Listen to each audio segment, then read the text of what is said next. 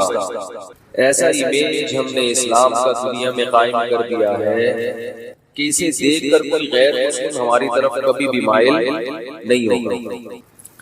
کچھ دن پہلے ایک غیر مسلم ادارہ تھا جس سے میرا تھوڑا سا ایک واسطہ پڑا.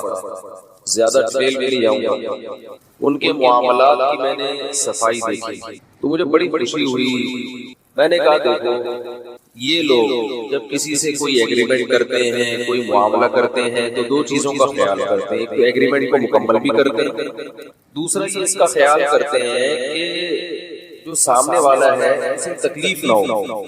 جو سامنے والا ہے اسے یعنی جس سے آپ کا ایگریمنٹ چل رہا ہے اسے مخمصے میں نہ رکھا جائے. اگر ایک غلط پروسیس ہے تو اس کے مقابلے میں صحیح پروسیس بھی اس کو خود ہی بتا دیا جائے. ہمارے یہاں اداروں میں آپ جاؤ, پہلی بات کسی گورنمنٹ کے ادارے میں جاؤ کہ صاحب ہم گئی نہیں, صاحب ہے ہی نہیں, آج لیٹ ہے. پھر صاحب جب آئیں گے تو موڈ اچھا ہوگا تو کام ہو جائے گا, موڈ اچھا نہیں ہے تو کام نہیں ہوگا. پھر اگر آپ کے ڈاکومنٹس مکمل نہیں ہیں تو اسے یہ بتا دیا جائے گا کہ یہ ڈاکومنٹس مکمل نہیں ہیں, جاؤ یہاں سے. بہت ہی اچھا ہوگا تو یہ بتا دے گا یہ پیپر بھی لگا دو ساتھ. لیکن جیسے آپ کسی کو ایڈریس بتاتے ہیں نا, ایک ایڈریس بتانے کا طریقہ یہ ہوتا ہے اتنا صاف طریقے سے بتایا جائے گویا اس کو منزل تک پہنچا دیا جائے. اور ایک یہ ہوتا ہے یہاں سے یعنی ٹرخانے والا کام. معاملات ہمارے بالکل بھی صاف نہیں ہیں. ہر آدمی ایسا لگتا ہے جیسے ٹھگے گا آپ لوگوں کے علاوہ. کسی سے بھی معاملہ کرو نا تو ایسا لگتا ہے کہ یہ بھی آپ کو کاٹے گا. اور افسوس کی بات یہ ہے کہ یہ چیز دینداروں میں بھی آ گئی ہے. حضرت حکیم الامہ مولانا اشرف علی تھانوی رحمہ اللہ تعالی نے ایک کتاب لکھی ہے آداب معاشرت, رہن سہن کے آداب. وہ ساری زندگی ایک ہی بات کو لے کر افسوس کرتے رہے کہ مسلمان معاملات کے ساتھ نہیں. اور وہ ایک بات کہا کرتے تھے, یہ جو حدیث میں آتا ہے نا, المسلم من سلم المسلمون من لسانہ و یدہ, مسلمان وہ ہے جس کی زبان اور ہاتھ سے دوسرے مسلمان محفوظ رہے. اس کی زبان کے شر سے بھی اور اس کے ہاتھ کے شر سے. دو ہی تو ہاتھ سے مراد ہے عمل. جب کوئی عمل کیا جاتا ہے تو ہاتھوں کا حوالہ دیا جاتا ہے, یہ میرے ہاتھوں کی کمائی ہے. ایک دفعہ پنجاب میں ایک صاحب مجھے ملے, انہوں نے کہا یہ جو ہاکس وے کی سڑک ہے میں نے اپنے ہاتھوں سے بنائی ہے. تو ٹھیکیدار تھے, وہ پروجیکٹ حکومت کی طرف سے ملا تھا, تو انہوں نے کہا یہ میں نے اپنے حالانکہ ہاتھوں سے نہیں بنائی. تو ہاتھ سے مراد کیا ہے؟ عمل. تو حدیث کا مطلب یہ ہوا کہ آپ کی زبان کے شر سے بھی دوسرا محفوظ رہے اور آپ کے عمل کے شر سے بھی دوسرا محفوظ رہے. ایسا کوئی کام نہ کیا جائے جس سے دوسرے کو تکلیف ہو, اور ایسی کوئی بات نہ کی جائے جس سے دوسرے کو تکلیف ہو. بات کرنے کا اسٹائل اگر ایسا ہے جس سے دوسرے کو تکلیف ہو رہی ہے تو یہ بھی آپ کے کاموں میں داخل ہے. یعنی آپ ایسا کام کر رہے ہیں جس سے دوسرے کو بولو بھائی تکلیف ہو. بعض دفعہ بات اچھی ہوتی ہے, اسٹائل اچھا نہیں ہوتا. تو حکیم الامہ حضرت مولانا اشرف علی تھانوی رحمہ اللہ تعالی فرمایا کرتے تھے کہ جو نیک لوگ ہیں نا, ایک طبقہ تو وہ ہے جو اس کا خیال نہیں کرتا کہ آپ کے بات سے یا کام سے دوسرے کو تکلیف ہو رہی ہے کہ کوئی بھاڑ میں جائے ہمیں, بلکہ وہ صبح و شام تکلیفیں پہنچاتے رہتے ہیں. جیسے گاڑی غلط پارک کرتی ہے, صبح شام واسطہ پڑتا ہے ایسے. کہیں جا رہے ہیں بائک والا ایسے دم نکال کے, وہ بائک کی دم روڈ کے بیچ میں آ رہی ہے. اب اس نے راستہ تو چھوڑا ہوا ہے مگر اتنی ٹینشن سے آدمی وہاں سے گاڑی گزارتا ہے جیسے موت کے کنویں میں چلا رہا ہے. بہت اس میں بیلنس رکھنا پڑتا ہے. تو بھائی جب بائک کھڑی کر رہا تھا تھوڑا سا دیوار سے چپکا دیتا ہوں. میں جب حضرت مفتی رشید احمد صاحب رحمہ اللہ تعالی کے پاس گیا پہلی مرتبہ, تو میں جس چیز سے سب سے زیادہ متاثر ہوا پارکنگ کا طریقہ. مریدوں کو پارکنگ کا طریقہ سکھاتا ہے. ذرا سی کسی نے گاڑی دائیں بائیں پارک کی یا صحیح طرح دیوار سے چپکائی نہیں, اس کی شامت آتی. تمہیں تمیز نہیں ہے زندگی گزارنے کی، تم کیوں ایسے؟ میں حیران ہوا کہ یار اس ٹائپ کے مولوی تو جو مشہور ہیں ہم جیسے نالائق، تو ہمیں پتا چلا بھائی مولوی تو بہت اچھے ہیں، ہم بھی گھر میں بیٹھے رہے ہیں تو ہم کبھی علماء کے پاس گئے ہی، ہم نے اپنے جیسے چند نالائق دیکھے، ان سے ایک امیج ہم نے ایک قائم کر لیا کہ سب اسی طرح ہو۔ ہمارے حضرت کے جو خلیفہ تھے، نائب تھے، ان کے ہاں جب میں ان کی مسجد میں نماز پڑھنے کے لیے جاتا تو اپنی بائک کنارے پہ کھڑی کرتا تو وہ بندہ بھیجتے کہ دیکھو صحیح طرح پارک کیے کہ نہیں۔ ہمیں عادت نہیں تھی بائک کھڑی کرتے ہوئے بالکل دیوار سے چپکائیں، یہ عادت کسی کسی پاکستان میں نہیں ہے، تو یہ دیکھتے تھے پھر وہ کہتے تھے کہ اس کو بالکل دیوار سے چپکا۔ ہمیں یہ ایسا لگتا تھا جیسے تقوی کا وہ مقام ہے جہاں تک بڑے بڑے بزرگان دین بھی نہیں پہنچے، کیونکہ جب روڈ کھلا ہوا ہے ہم نے موٹر سائیکل اس طرح سے پار کی ہے کہ روڈ پہ گزرنے کی جگہ ہے تو بس کافی ہے نا، تو وہ فرماتے تھے کافی نہیں ہے، کھلی ڈلی جگہ ہونی چاہیے گزرنے کے لیے۔ بہت مشکل ہے بھائی یار، ایک چھوڑ چکا ہوں پھر غیر خیالی طور پر مس کالیں آ جائیں، یہ میں ملفوظ چھوڑ رہا ہوں، بہت مشکل ہے سمجھا رہا ہوں۔ تو اتنی جگہ ہونی چاہیے کہ آرام سے گزر جائے نا، اور دو گاڑیاں اکٹھی آ گئی تو کیسے گزریں گی؟ ایک کو ریورس کرنا پڑے گا، اور اگر کوئی سامنے والا متکبر نکلا تو ریورس نہیں کرتا، تو پیچھے ہو گیا، میں پیچھے نہیں ہو سکتا، پھڈا۔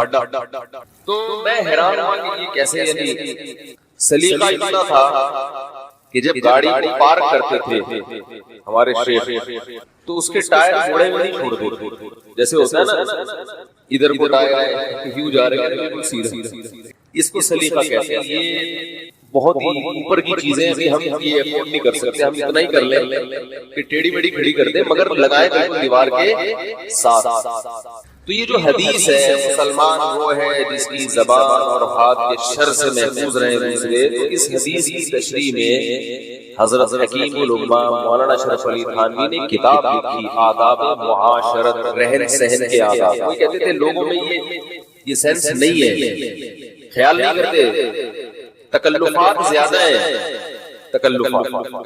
دیکھو ایک چھوٹی سی بات کی بتاتا ہوں جس سے پتہ چلے گا کتنے ان چیزوں میں اللہ نے ان کو فکر دی تھی ذہانت۔ کہتے ہیں جب کوئی گھر میں مہمان آئے سب سے پہلے واش روم کا پتہ بتاؤ۔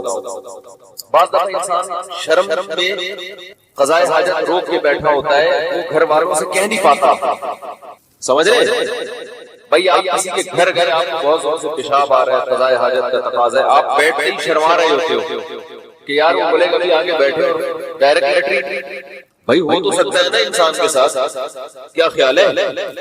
کچھ بھی ہو سکتا ہے۔ تو یہ گھر کا میزبان ہے، گھر کا مالک ہے، اس کی ذمہ داری ہے کہ مہمان کی ضرورت کا خیال۔ فرمایا سب سے پہلے اس کو کیا بتاؤ؟ واش روم ادھر ہے، جانا تو نہیں آپ۔ بعض دفعہ ایسا ہوتا ہے انسان کے ساتھ، وہ روک کے بیٹھا شرما، ہر آدمی کی الگ مزاج ہوتا ہے نا، دھماکے کے ساتھ پڑے گا تو اس کو خود بتا۔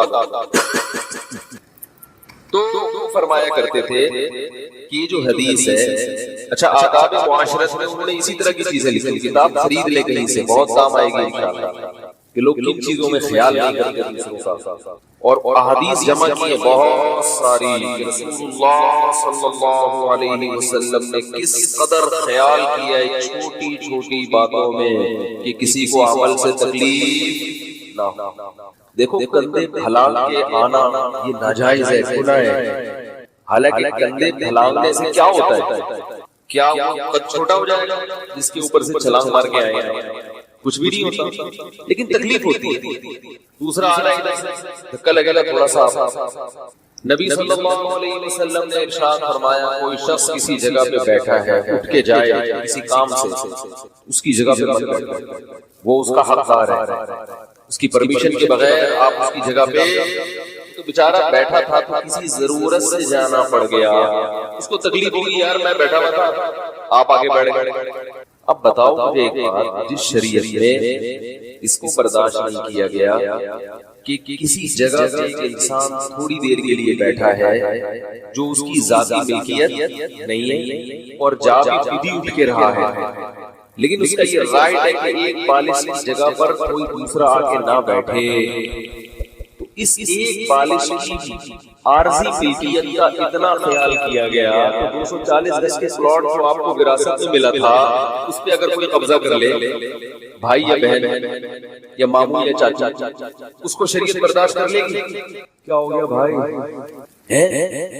اور حیرت ہے اپنے قبضہ کر کے اسے بیچ کے عمرہ کرنے جا رہے ہیں۔ لوگ ایسا کرتے ہیں، وراثت کا مال کھا کے کہاں جاتے ہیں، ارے کچھ اور کر لیتے، بندوق خرید کے ڈکیتیاں شروع کر دیتا ہوں، کہتے ہیں تیرا کام ہی ہے۔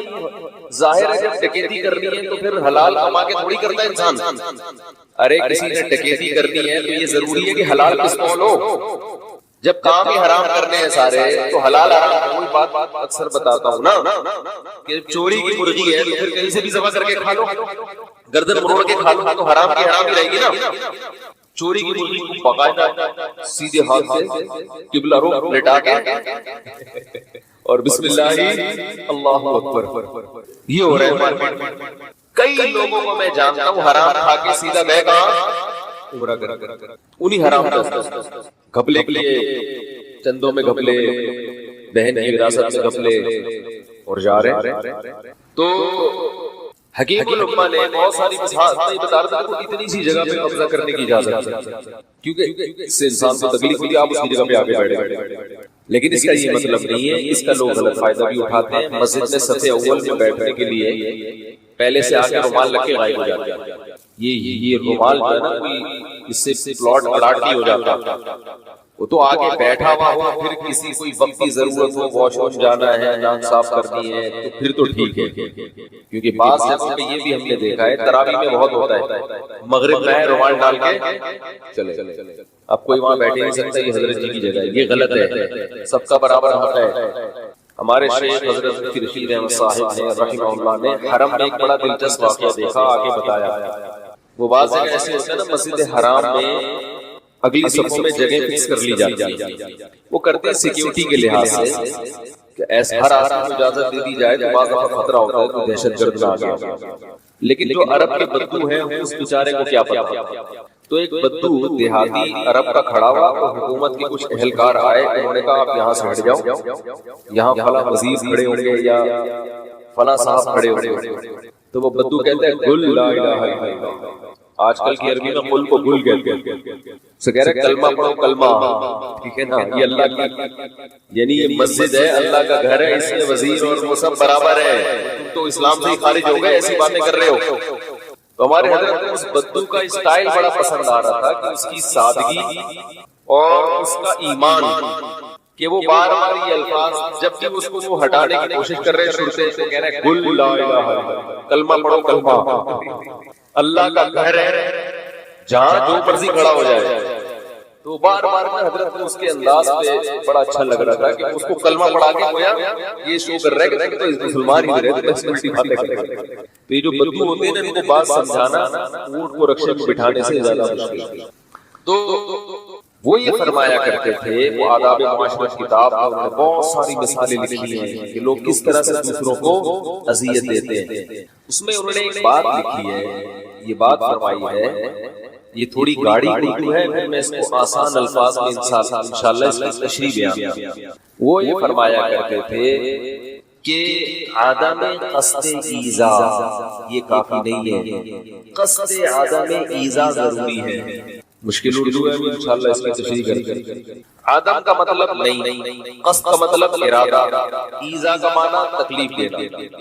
فرمایا کہ ہم جب کسی کو تکلیف دیتے ہیں، کوئی ہمارے عمل سے کسی کو تکلیف ہوتی ہے، تو ہم یہ کہتے ہیں بھائی میرا ارادہ تکلیف دینے کا نہیں تھا، غلطی سے ہو گیا، قصد نہیں تھا، قصد نہیں تھا، ارادہ نہیں تھا۔ فرمایا اتنا کافی نہیں ہے مسلمان بننے کے لیے، جیسے ہم بہت سے اعمال کر رہے ہوتے ہیں غلطی سے ہو گیا، ہمیں تو پتہ ہی نہیں چلا۔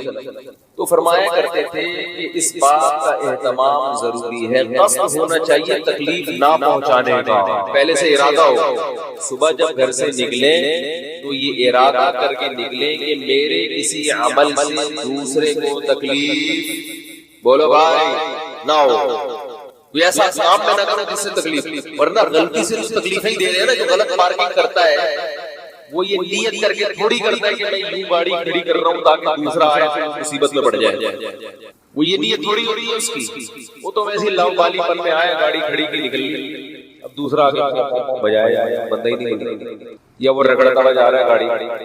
تو اس بات کا اہتمام ضروری ہے کہ آپ کوئی ایسا عمل تو نہیں کر رہے جس سے دوسرے کو بولو بھائی واش روم کی چپلیں لوگ مسجدوں میں ایسا ہوتا ہے کسی کو واش روم جانا ہے آپ کی چپل پہن کے چلا جائے آپ کھڑے کھڑے کے چپل چوری ہو گئی پتہ نہیں کہاں گئی تلاش کرتے کرتے تھک جاتے ہیں آدھے گھنٹے میں وہ بیت الخلا سے نکل رہا ہوگا اور ایک دفعہ سوری کر لے گا سوری بس ختم کچھ بگاڑی نہیں سکتے.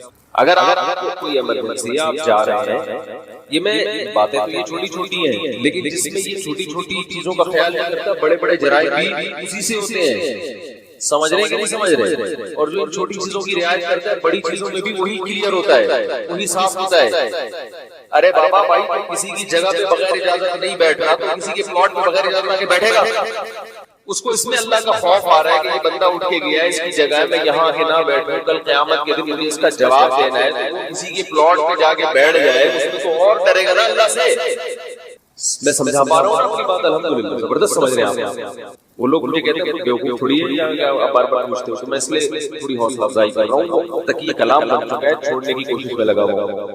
تو یہ جو چھوٹی چھوٹی چیزوں کی ہاں لیٹرین میں چلے جاتے ہیں چپل پہن اور جب واپس آتے ہیں چپلیں گیلی ہوتی کسی کی لیٹرین شدہ چپل یہ لیٹرین شدہ میں نے کچھ لغت بنائی ہے کسی کی لیٹرین شدہ چپل استعمال کرتے ہوئے گھن آتی ہے نا انسان کو. کیا خیال ہے بھائی گھن آتی ہے انسان. حضرت مفتی تقی عثمانی صاحب دامت برکاتہم نے ایک واقعہ سنا ہے یورپ کے کسی کنٹری کا. فرمایا واش روم کے باہر میں کافی دیر سے کھڑا ہوا واش روم سے بندہ باہر ہی نہیں آیا. کافی دیر بعد بندہ باہر آیا تو اس نے پھر معذرت کی. اس نے کہا اصل میں واش روم کا پانی پاس نہیں ہو رہا مجھے اچھا نہیں لگا کہ آپ جائیں تو گندگی دیکھ دیں. تو وہ اپنی ذمہ داری پہ اس سسٹم کو صحیح کرنے میں جو بھی اس کے اختیار میں ہوگا کسی طرح یہ گندگی یہاں سے ختم ہو جائے. ہمارے یہاں دکھا رہے ہوتے ہیں یہ میری پروڈکٹ ہے بھاڑ میں جائے میں تو جا رہا ہوں تمہاری بلا سے تمہیں الٹی آئے تم یہاں نہ کرو کھیتوں میں چلے جاؤ یا کیا بولوں میں ڈیٹیل میں نہیں جا سکتے تمہاری بلا سے جو مرضی میں تو جاؤں میرا تو ہو گیا فٹ ہو گیا آتے آتے سب سیٹ ہو گئی.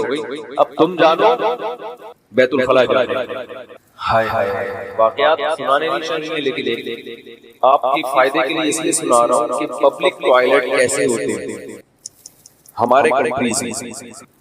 ایک سنا دیتا ہوں ہند تو مجھے بھی آ رہی ہے آپ کو بھی آئے گی لیکن بڑی مصیبت سے بچنے کے لیے چھوٹی مصیبت کو برداشت. یہ جو گھن ابھی آ رہی ہے یہ آپ کو بڑی بڑی ٹینشنوں سے میں بچا رہا ہوں. بڑی مصیبت ایئرپورٹ کے واش روم بڑے صاف ستھرے ہوتے ہیں سب سے زیادہ صاف ستھرے ایئرپورٹ ہی کے واش روم. لوگ بھی بڑے سلیقے کے ہوتے ہیں ایئرپورٹ جہاز پہ جا رہے ہیں اکثر پڑھے لکھے لوگ ہوتے ہیں جن کے پاس اچھی جاب ہوتی ہے ایجوکیٹڈ ہوتے ہیں. اکثر دیکھا جائے اسٹیشن پہ آپ جاؤ تو بیچارے ہر طرح کے لوگ ہوتے ہیں کچھ پڑھے لکھے بھی ہوتے ہیں کچھ بیچارے علم سے فارغ بھی ہوتے ہیں لیکن جہازوں میں اکثر سب نہیں اکثریت ذرا طور طریقے والے ہوتے ہیں تبھی جہاز کا سسٹم بھی پورا الگ ہے. ہائے نہیں سنا رہا رہنے میں ایک دفعہ واش روم میں گیا ایئرپورٹ تو کنڈی تھوڑی سی کھلی ہوئی تھی یعنی کھلی بھی تو پوری تھی مگر پتہ ہی نہیں چل رہا تھا کہ اندر کوئی بندہ ہے یا نہیں ہے. اب ہم کھڑے میں ویٹ کر رہے ہیں جب میں نے کہا شاید کوئی نہیں ہے تو ہلکا سا یوز کر کے دیکھتے تو ایک 12-13 سال کا بچہ کھڑے ہو کر پیشاب کر رہا ہے. کوئی اتنا بڑا مسئلہ نہیں ہے بہت سے لوگ کھڑے ہو کر کرتے ہیں پیشاب جو نہیں کرنا چاہیے لیکن کموڈ ہو تو پھر تو کھڑے ہو کر سمجھ میں آتا ہے.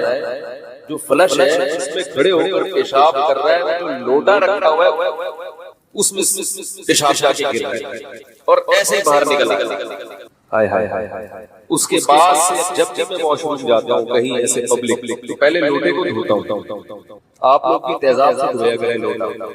جب بھی پبلک ٹوائلٹ پہ جائیں تیزاب سے پہلے لوٹا. پتہ نہیں کون کیا کیا کر کے آ رہے ہیں. بچے بھی جاتے ہیں کھڑے ہو کر چھینٹے مار رہے ہیں دیواروں پہ سب.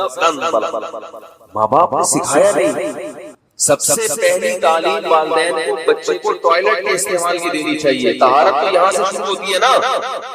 طہارت کہاں سے شروع ہوتی ہے؟ سب سے پہلے قضاء حاجت کا طریقہ استنجا کیسے کرنا ہے. نبی صلی اللہ علیہ وسلم نے صحابہ کو یہ بھی سکھایا ہے.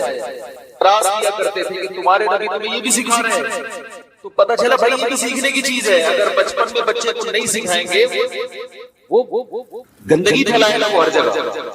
رسول اللہ صلی اللہ علیہ وسلم نے ارشاد فرمایا اذا استيقظ احدكم من منامه فلا يغمسن يده في الاناء حتى يغسلها ثلاثا.